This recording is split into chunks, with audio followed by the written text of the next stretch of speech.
Assalamualaikum warahmatullahi wabarakatuh.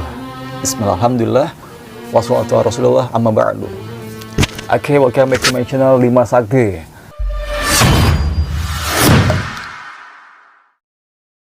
Nah, spesial di kali ini, di bulan yang spesial juga, bulan Maulid, di bulan kelahiran Nabi Muhammad SAW.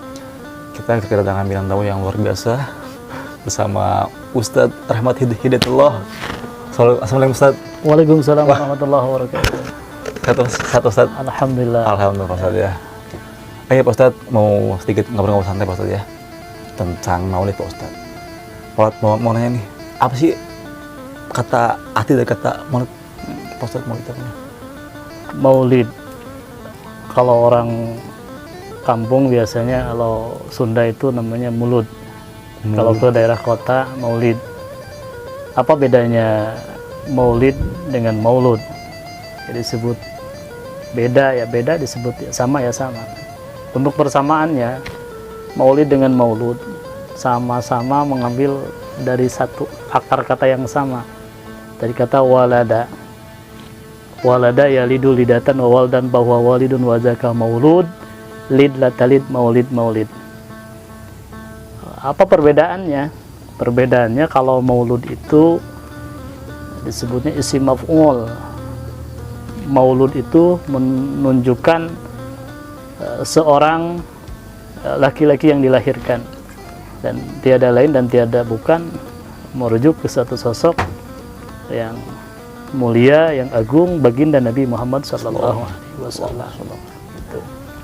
Kalau maulid itu ada dua, sebagaimana dalam tasrifan tadi. Kalau santri itu tahu tasrifannya, waladaya lidu, waladaya lidu lidatan wawal dan fahuwa walidun wazakau mauludun lidlatalid maulidun maulidun lidlatalid maulidun maulidun maulidun maulidun. Maulid yang pertama menunjukkan tentang isim zaman. Isim zaman. Apa itu isim zaman? Isim zaman itu menunjukkan tentang waktu dilahirkan. Ini sama.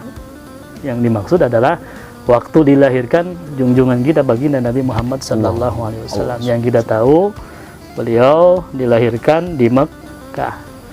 Terus beliau lahir hari Senin. Tanggal 12 Rabiul Awal, yang bulan ini yang bulan yang kita sering peringati dengan nama tadi, peringatan Maulid atau Maulud gitu. Jadi kalau untuk isim zaman artinya menunjukkan tentang waktu dilahirkannya, tahunnya tahun gajah. Kalau ditanya berapa hijriah, mungkin dan mustahil ada orang yang bisa jawab karena belum ada hijriah saat itu. Belum ada hijriahnya. Paling juga tahunnya tahun berapa hijriah, nggak mungkin bisa jawab karena belum ada. Hijriah itu ada ketika kekhalifahan Sayyidina Umar bin Khattab. Jadi baru ada hijriah. Baru ada tanggal hijriah. Ya, jadi 12 Rabiul Awal, hari Senin, tahun gajah 1571 hijriah. Masehi ya. Masehi. Seperti itu. Kalau satu lagi, kalau maulid satu lagi adalah isi makan. Makan itu artinya menunjukkan tentang tempat. Tempatnya apa Ustaz? Tempat di mana dilahirkan junjungan kita baginda Nabi Muhammad SAW, yaitu di Mekah. Bagaimana dalam Aqidatul Awam, mauliduhu bimakkatal madin aminah wa fatuhu bi thaibatal madinah. Mauliduhu bimakkatal aminah, lahirnya Rasul sallallahu alaihi wasallam adalah di Mekah. Jadi di Mekah. Jadi itulah yang dimaksud tadi tentang maulud, maulid atau maulid satu lagi, isim zaman, isim makan, semuanya adalah merujuk ke sosok yang mana adalah sosok baginda Nabi Muhammad sallallahu alaihi wasallam. Jadi itu adalah ekspresi kebahagiaan kita, kegembiraan kita terhadap kelahiran junjungan baginda Nabi Muhammad sallallahu alaihi wasallam, sebagaimana Allah Subhanahu wa taala berfirman dalam Al-Qur'an, "Qul bi fadlillahi wa bi rahmatihi fabidzalika falyafrahu." Qul bi fadlillahi wa bi rahmatihi fabidzalika falyafrahu. Wallahu a'lam bimuradihi. Qul, katakan, Wahai Muhammad, bifadlillah dengan kurnia Allah, wa bi rahmatika dan rahmat Allah, fa bidzalika maka dengan itu semua, falyafrahu artinya berbahagialah. Jadi ekspresi kegembiraan, kebahagiaan atas lahirnya baginda Nabi Muhammad SAW, maka kita laksanakan dengan perayaan Maulid baginda Nabi Muhammad SAW. Jadi seperti itu. Ada perayaan peringatan, mungkin kalau semarak istilahnya tuh lebih siarnya namanya perayaan, tapi hanya peringatan. Kalau pemeringatan itu walau bisaum dengan puasa atau baca Quran, kita niat memperingati, ya udah hasil peringatan. Jadi kalau perayaan itu lebih semarak lagi. Jadi kita harus tahu ada peringatan, ada perayaan. Jadi bulan ini bulan Rabiul Awal atau lebih dikenal bulan Maulid atau bulan Mulud, ya tadi kita mungkin cenderung orang merayakan itu kelahiran baginda Nabi dengan berbagai macam cara yang memang biasa kita lakukan. Yang jelas kita bukan anti Maulid. Yang jelas kita bukan anti Maulid.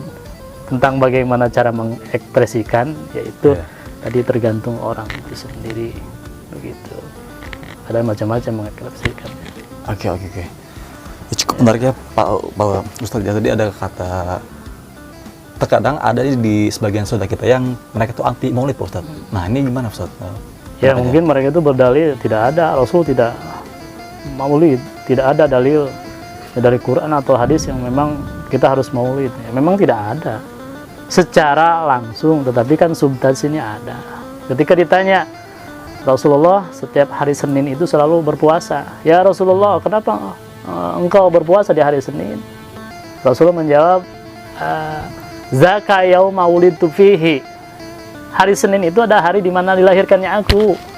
Aku dilahirkan hari Senin, maka aku bersyukur kepada Allah dengan berpuasa di hari Senin. Jadi itu merupakan substansi dalil tentang Maulid seperti itu. Ya mungkin karena mereka belum ngopi kali ya. belum ngopi Pak Ustadz.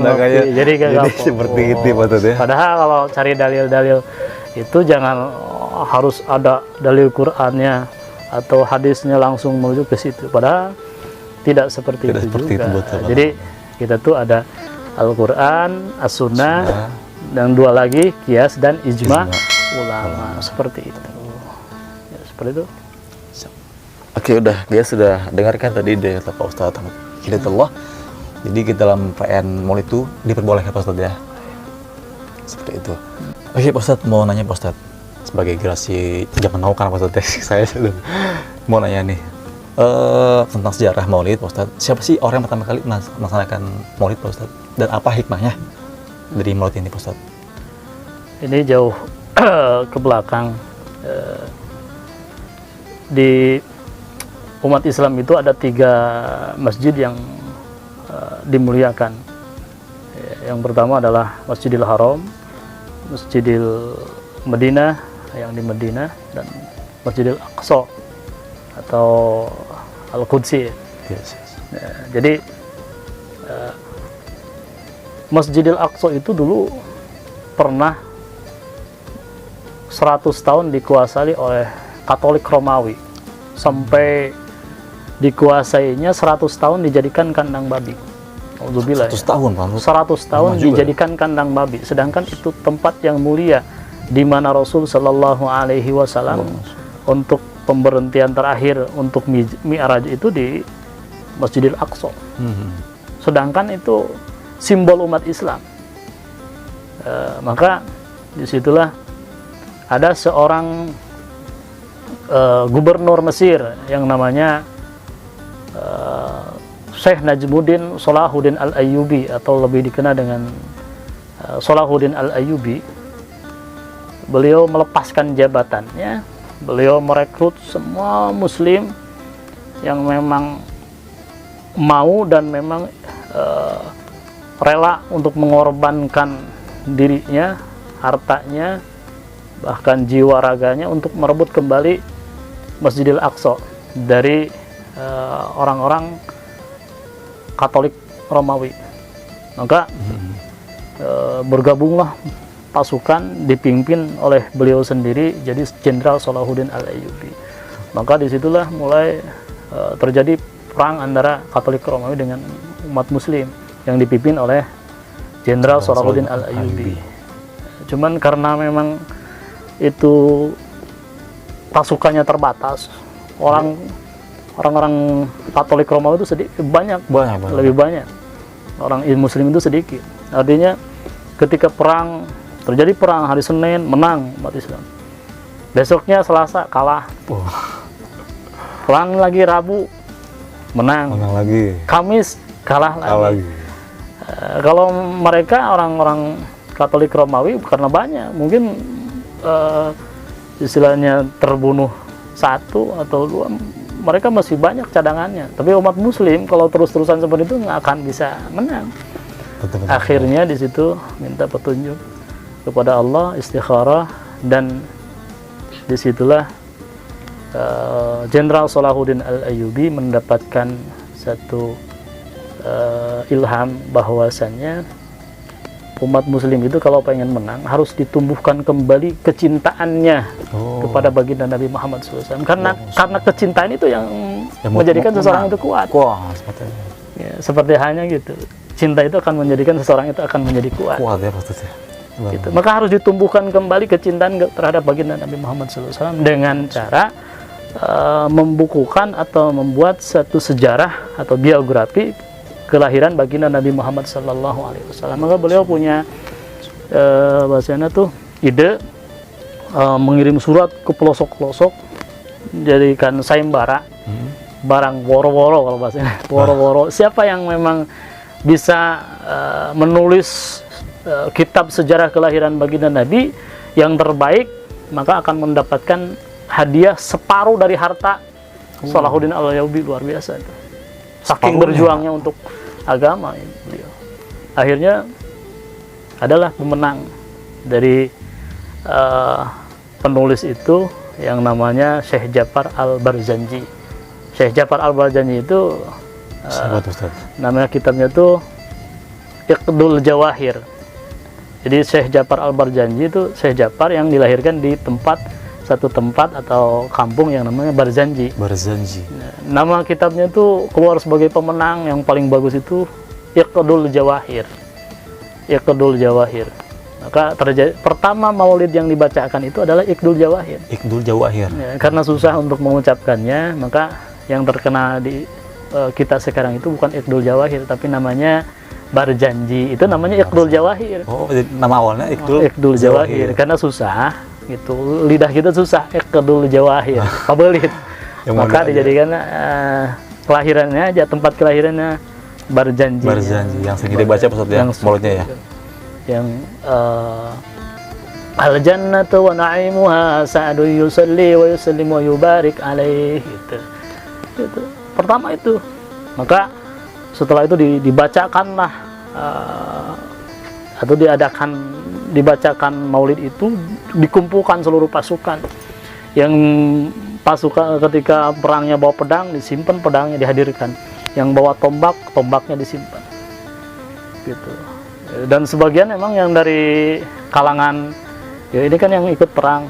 Yang perang itu bukan hanya laki-laki, tapi bagian konsumsi ada. Oh, ikut juga perang. Ya logistik ya, di belakang. Berarti kan para wanita ketika maulid itu pengen dihadirkan juga. Kan bahasanya masa panci, kate semua dihadirkan gitu. Artinya kan dihadirkan ketika dibacakan maulid itu dihadirkan semua. Maka untuk mewakili dari logistik hanya dihadirkan silahkan garam gitu. Maka di situ di kita tuh masih ada tradisi menghadirkan garam ketika maulid. Itu ada sejarahnya dari situ. Gitu. Maka dihadirkan semuanya, senjata termasuk pedang, tombak, semuanya dihadirkan, semuanya dibacakan maulid. Maulid itu nggak sebentar, dari sore sampai subuh kan lama. Kalau Iqdul Jawahir itu Al-Barzanji itu lama, dibaca satu rawinya sampai akhirnya kan setelah selesai itu maulid, yang hadir semuanya pulang, ternyata dengan karomahnya itu, dengan keberkahan maulid itu, semua yang tentara yang biasa ikut berjuang itu semuanya didatangi oleh Rasul Sallallahu Alaihi Wasallam. Semuanya didatangi oleh Rasul Sallallahu Alaihi Wasallam, dan disitulah timbul kembali gairah atau semangat untuk berperang jihadnya, sampai akhirnya tadi Masjidil Aqsa yang dikuasai oleh Katolik Romawi bisa direbut kembali oleh Muslim sampai sekarang.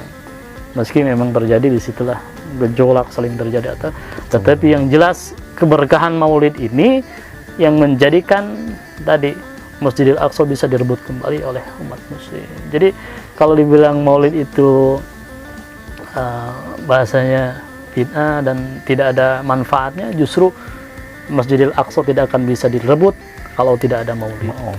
Gitu. Dalam satu qasidah disebutkan in kana Yusufu komisu bimu'jizati. Ya. Andai kata kalau ada sejarah ketika Nabi Yusuf alaihissalam ketika bajunya itu diberikan kepada Nabi Yakub, itu matanya langsung terbuka. Artinya dengan mukjizat itu. Tetapi tallah dal maulid minhum azyadu. Tetapi demi Allah, maulid itu lebih hebat dari itu mukjizat.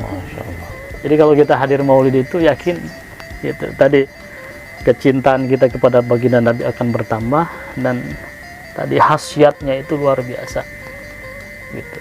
Jadi kalau kita punya hajat, punya kebutuhan, punya keinginan, insya Allah dengan maulid itu tawasul kepada baginda Nabi Muhammad SAW, maka semua hajat-hajat kita akan dikabul Allah Subhanahu wa Ta'ala. Mungkin sejarahnya masih panjang ya. Ini hanya sekelumit dan sepintas saja.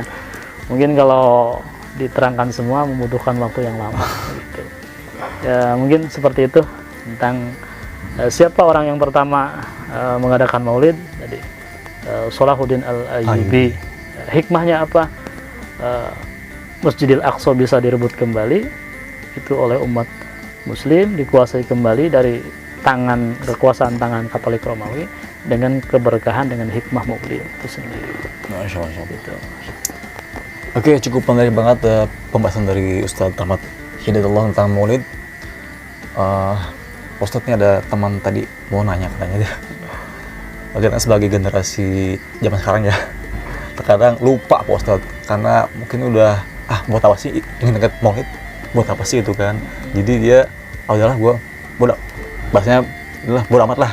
Nah, buat pesannya apa nih Pak Ustadz buat generasi zaman sekarang ini biar tetap cinta dengan Rasulullah, dengan maulid? Ya justru resepnya Pak Ustadz. Maulid ini adalah salah satu cara untuk kita lebih mengenal baginda Nabi Muhammad SAW. Karena dengan pepatah, tak kenal maka tak sayang, tak sayang maka tak cinta. Kalau kita ingin cinta kepada baginda Nabi, ya kita harus mengenal baginda Nabi. Dan salah satu wadah ataupun momen di mana kita lebih mengenal baginda Nabi SAW itu adalah dengan momen-momen ya kita acara maulid, gitu, peringatan dilahirkan baginda Nabi Muhammad SAW, untuk lebih kita mengenal bagaimana sosok baginda Nabi Muhammad Sallallahu Alaihi Wasallam. Itu akan menumbuhkan kecintaan kita kembali kepada junjungan kita, kepada uswah kita, suri teladan kita. Karena semua adalah tadi dikembalikan lagi bahwa Kangjeng Nabi Muhammad SAW adalah untuk kita teradani dan untuk kita ikuti jejak langkahnya kalau kita ingin selamat dunia dan akhirat, dan kita akan mendapatkan syafaatnya di yaumil qiyamah. Amin ya Allah ya rabbal alamin. Amin ya rabbal alamin. Oke Pak Ustadz, terima kasih banyak Pak Ustadz atas ilmunya Pak Ustadz tentang maulid. Boleh juga hadir di sini, terima kasih. Oke pemirsa setia di Masakti,